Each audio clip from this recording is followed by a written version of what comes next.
السلام علیکم ورحمۃ اللہ وبرکاتہ۔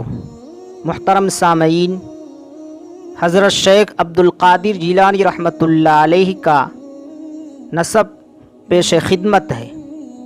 حضرت شیخ رحمۃ اللہ علیہ کے علاوہ روحانی تعلق کے آپ رحمۃ اللہ علیہ کو جسمانی حیثیت سے بھی حضور سرور کائنات صلی اللہ علیہ وسلم کی آل میں داخل ہونے کا فخر حاصل ہے۔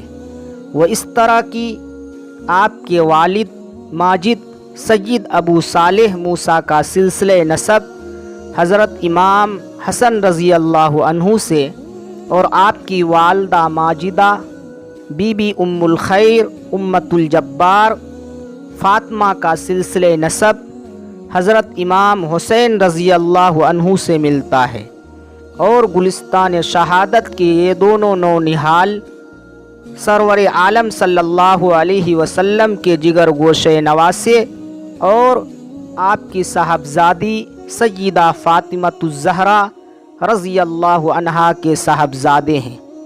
اس سے یہ بات پائے ثبوت کو پہنچی کہ حضرت غوث اعظم رحمۃ اللہ علیہ نسباً حسنی و حسینی سید ہیں۔ الغرض آپ رحمۃ اللہ علیہ کا نسب 10 پشتوں کے بعد والد ماجد سید ابو صالح کی جانب سے حضرت امام حسن بن علی رضی اللہ عنہما تک پہنچتا ہے، اور 14 پشتوں کے بعد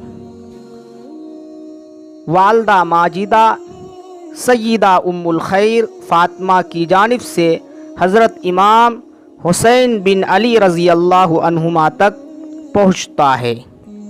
یہ تھے حضرت شیخ عبدالقادر جیلانی رحمۃ اللہ علیہ کا سلسلہ نسب۔